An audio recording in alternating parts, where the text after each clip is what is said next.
ராமநாதபுரத்தில் இலங்கை அரசுக்கு எதிரான மீனவர்களின் ஆட்சியர் அலுவலக முற்றுகை நடைபயணம் தற்காலிகமாக ஒத்திவைப்பு. ஒரு வாரத்துக்குள் மீனவர்கள் விடுவிக்கப்பட்டாவிட்டால் மீண்டும் போராட்டம் நடத்தப்படும் என அறிவிப்பு.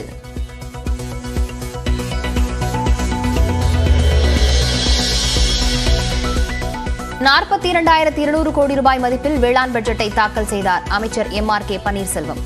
4வது வேளாண் பட்ஜெட் தாவி குதிக்கும் குழந்தையாக இருக்கும் என்றும் வர்ணனை.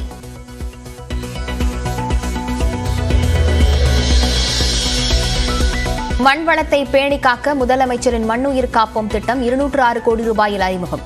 பாரம்பரிய நெல் ரகங்களை பாதுகாக்க ₹50 லட்சம் ஒதுக்கீடு என்றும் வேளாண் பட்ஜெட்டில் அறிவிப்பு.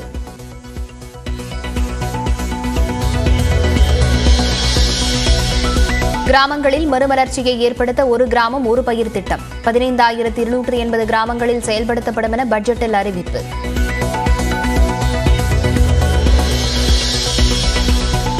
கூட்டுறவு வங்கிகள் மூலம் ₹16,500 கோடி பயிர்க்கடன் வழங்க இலக்கு. பயிர்க்கடன் வட்டி மானியத்திற்கு ₹700 கோடி நிதி ஒதுக்கீடு.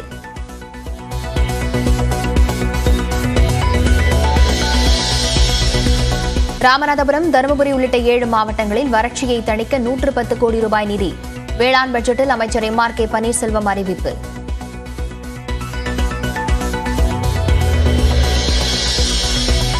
காவிரி டெல்டாவில் 5,338 கிலோமீட்டர் நீளத்திற்கு ஆறுகள், கால்வாய்களை தூர்வார ₹110 கோடி நிதி.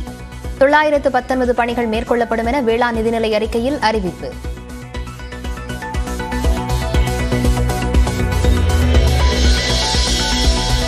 விவசாயிகளை உயிராக நினைக்கிறது திமுக அரசு என்பதை வேளாண் பட்ஜெட் உணர்த்துவதாக முதலமைச்சர் MK ஸ்டாலின் பாராட்டு. பட்ஜெட்டில் உழவர்களின் வாழ்வுக்கும் மேன்மைக்கும் அனைத்து திட்டங்களும் தீட்டப்பட்டுள்ளதாகவும் பெருமிதம்.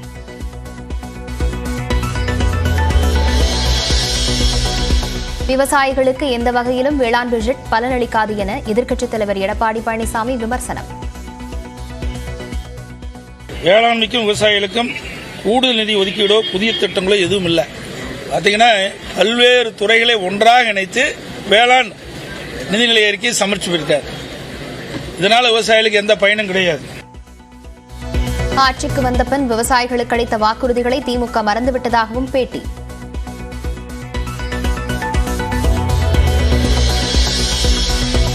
மத்திய அரசின் திட்டங்களை காப்பி அடித்து வேளாண் பட்ஜெட். பாஜக சட்டமன்ற உறுப்பினர் வானதி ஸ்ரீனிவாசன் விமர்சனம்.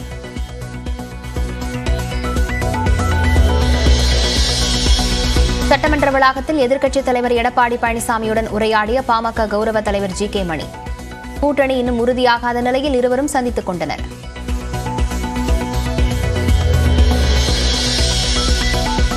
கூவத்தூரில் தங்கியிருந்த அதிமுக MLA-க்களுடன் நடிகைகளை தொடர்புபடுத்தி சேலம் அதிமுக முன்னாள் நிர்வாகி AV ராஜு அவதூறாக பேசுவதா?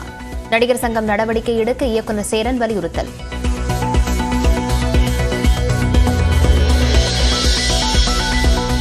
மக்களவைத் தேர்தலில் விடுதலை சிறுத்தைகள் கட்சிக்கு பானை சின்னம் ஒதுக்க கோரிக்கை. தேர்தல் ஆணையத்தில் திருமாவளவன் மனு.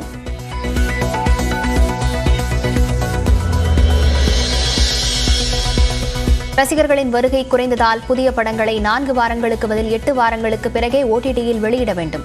தியேட்டர்களில் கிரிக்கெட்டை ஒளிபரப்ப அனுமதிக்குமாறு அரசிடம் வலியுறுத்தவும் தமிழ்நாடு மல்டிபிளெக்ஸ் தியேட்டர் உரிமையாளர்கள் சங்க பொதுக்குழுவில் முடிவு.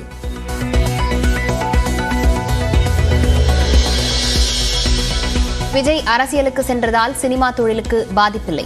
ஒருவர் போனால் இன்னொருவர் வருவார் என திரையரங்கு உரிமையாளர் சங்க தலைவர் திருப்பூர் சுப்பிரமணியன் பேட்டி.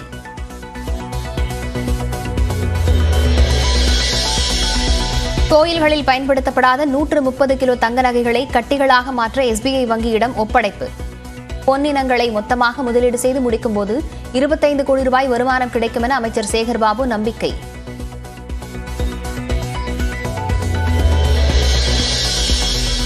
பாஜக நிர்வாகியும் சின்னத்திரை நடிகையுமான ஜெயலட்சுமியின் சென்னை இல்லத்தில் சோதனை.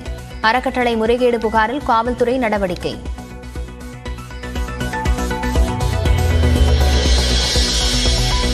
கன்னியாகுமரி மாவட்டம் தெற்கு விளையில் தாயை கழிவறை குழியில் தள்ளிய மகன். சொத்து தகராறில் கொலை செய்து விடுவதாக மிரட்டிய வீடியோ.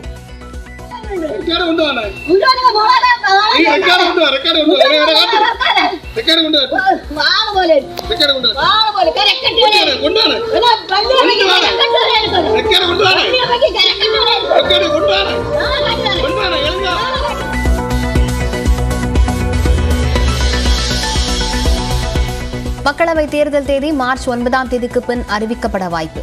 ஜம்மு காஷ்மீரில் தேர்தல் நடத்துவதற்கான சூழலை முதலில் ஆராய்கிறது தேர்தல் ஆணையம்.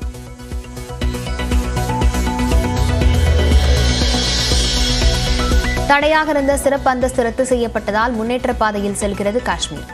ஜம்முவில் நலத்திட்ட உதவிகளை வழங்கும் விழாவில் பிரதமர் மோடி பேச்சு.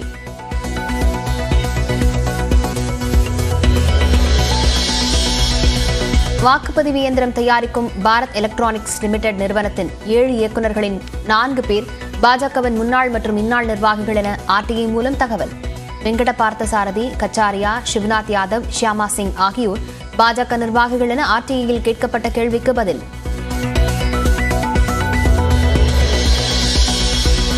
மத்திய உள்துறை அமைச்சர் அமித்ஷா குறித்து அவதூறாக பேசியதாக தொடரப்பட்ட வழக்கு.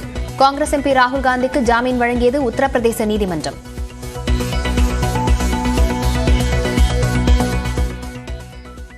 இலங்கை அரசை கண்டித்து ராமநாதபுரம் மாவட்ட ஆட்சியர் அலுவலகத்தை முற்றுகையிட சென்ற மீனவர்கள் ஆட்சியரின் பேச்சுவார்த்தையை தொடர்ந்து போராட்டத்தை தற்காலிகமாக திரும்பப் பெற்றனர். கடந்த 4ஆம் தேதி கடலுக்கு மீன்பிடிக்க சென்ற ராமேஸ்வரம் மீனவர்கள் எல்லை தாண்டியதாக இலங்கை கடற்படை கைது செய்தது. பின்னர் 20 பேர் விடுவிக்கப்பட்ட நிலையில் 2 பேருக்கு 6 மாதம் சிறை தண்டனையும் ஒருவருக்கு 1 ஆண்டு சிறை தண்டனையும் வழங்கி இலங்கை நீதிமன்றம் உத்தரவிட்டது. இதனை கண்டித்தும் சிறைபிடித்த படகுகளை விடுவிக்க கோரியும் ராமேஸ்வரம் மீனவர்கள் 3வது நாளாக வேலை நிறுத்த போராட்டத்தில் ஈடுபட்டுள்ளனர். இந்நிலையில் இன்று ராமநாதபுரம், புதுக்கோட்டை, நாகை மாவட்டங்களைச் சேர்ந்த மீனவர்கள் ஒருங்கிணைந்து ராமேஸ்வரத்திலிருந்து ராமநாதபுரம் ஆட்சியர் அலுவலகத்திற்கு நடைபயணம் சென்றனர்.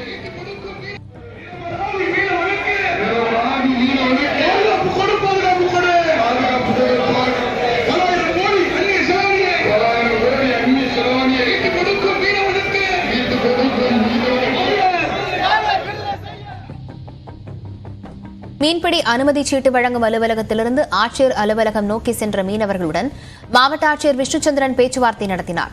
1 வார காலத்திற்குள் மீனவர்கள் விடுவிப்பு குறித்து அறிவிப்பு வரும் என மாவட்ட ஆட்சியர் உறுதியளித்தார். இதனை ஏற்ற மீனவர்கள் நடைபயண போராட்டம் 1 வார காலத்திற்கு நிறுத்தி வைப்பதாக அறிவித்தனர். மீனவர்களை விடுவிக்கப்படாவிட்டால் கச்சத்தீவு திருவிழாவை புறக்கணிக்கவும் மீனவர்கள் முடிவு செய்துள்ளனர்.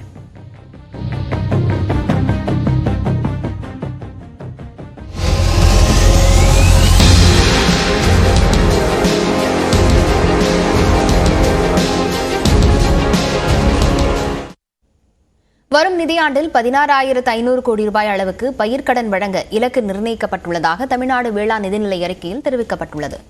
சட்டப்பேரவையில் வேளாண் பட்ஜெட்டை தாக்கல் செய்த அமைச்சர் M.R.K. பன்னீர்செல்வம் 80 அறிவிப்புகளை வெளியிட்டார்.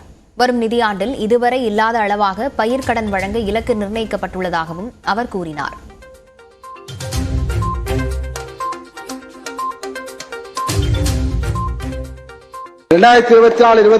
ஆண்டிற்கு பயிர்க்கடன் வழங்க 16,500 கோடி ரூபாய் இலக்கு நிர்ணயிக்கப்பட்டுள்ளது. 2024-25 ஆண்டிற்கு பயிர்க்கடன் வட்டி மானியத்திற்கான 700 கோடி ரூபாயும், ஆடு மாடு கோழி மீன் வளர்ப்போருக்கு நடைமுறை முதலீட்டு கடன் வட்டி மானியத்திற்கான 200 கோடி ரூபாயும் நிதி ஒதுக்கீடு செய்யப்பட்டுள்ளது. டெல்டா மாவட்டங்களில் 110 கோடி ரூபாயில் நீர்நிலைகள் தூர்வாரப்படும் என்று கூறினார். தென்மேற்கு பருவமழை துவங்கும் முன்பே தூர்வாரும் பணிகள் மேற்கொள்ளப்படுவதால் காவேரி நீர் கடைமடை வரை செல்வது உறுதி செய்யப்படுகிறது.